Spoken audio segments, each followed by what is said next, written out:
Alright everyone, it's finally official. Hoyoverse has just dropped the announcement for the first phase of version 6.0 banners, so in this video we're going to break down all the details and even look a bit further into the future with some new information that's just come out.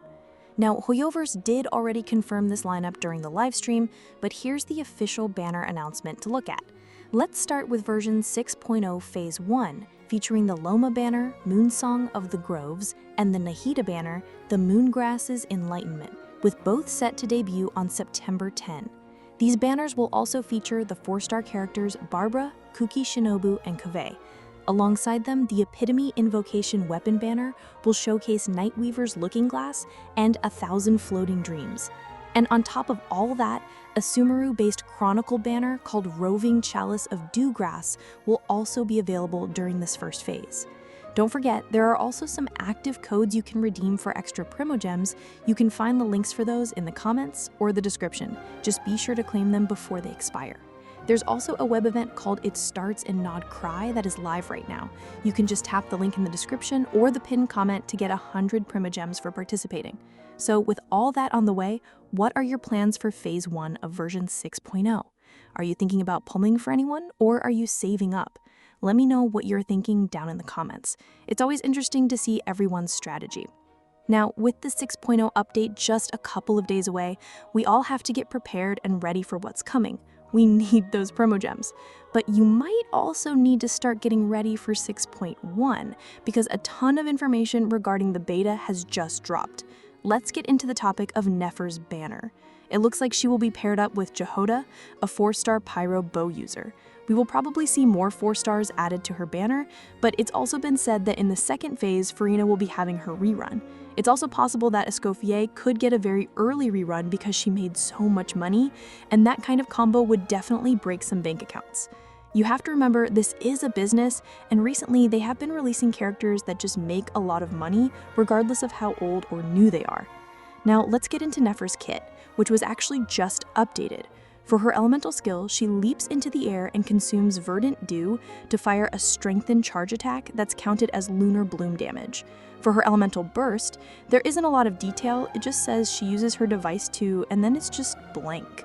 Her first passive talent converts Bloom reactions to Lunar Bloom reactions. Triggering a Lunar Bloom reaction won't generate Dendrocores, but will instead grant Nefer a stack of a special buff. Her other passives seem to increase Elemental Mastery, another is similar to Loma's passive talent 3, and one gains more rewards when dispatched on Nod-Krai Expedition. For her constellations, C2 enhances her passives, C3 and C5 increase her skill and burst levels, and C4 decreases enemies' Dendro resistance. We don't have information on C1 or C6 yet, but if you're worried about what C6 does, you must be pretty well off. We also have some updated news regarding other Nod-Krai units. It seems we will be meeting Verka in the 6.1 story. We might get a full story with him and finally figure out what happened to him this whole time on those expeditions. We have some additional information that says Verka is a male Claymore user with the tall male model. We also have Durin, who is a male Sword user with the boy character model. There's also some new source information that may not be completely true, which says there are 5 types of lunar reactions in total: Lunar Charged, Lunar Bloom, Lunar Swirl, Lunar Crystallize, and Lunar Frozen. While it's possible this could be true, you have to wonder if they would really add 5 new element types just for Nod-Krai. We'll just have to wait and see on that one. We also got some confirmation that there will be no playable version of Madame Ping this year, so we can keep dreaming on that front. And for some very interesting news, it looks like Genshin is getting a collab with Among Us. Among Us released a photo of a red character with a shadow that is quite obviously Paimon, and someone in the Genshin space responded, implying something is going on. It could be pretty funny to see what comes of that. Finally, we have some new information regarding the marionette, SANDRONE. It's now said that she will be playable in 6.7 and will have a mechanical kind of gameplay, possibly using other mechanical enemies in her fighting style. And we also heard that Columbina signed a contract with the Tsaritsa, which will be implemented in the story at some point. So a lot of exciting information today. We got a look at Nefer's kit, the upcoming banners, some information about Verka and the story, and hints at new elemental reactions.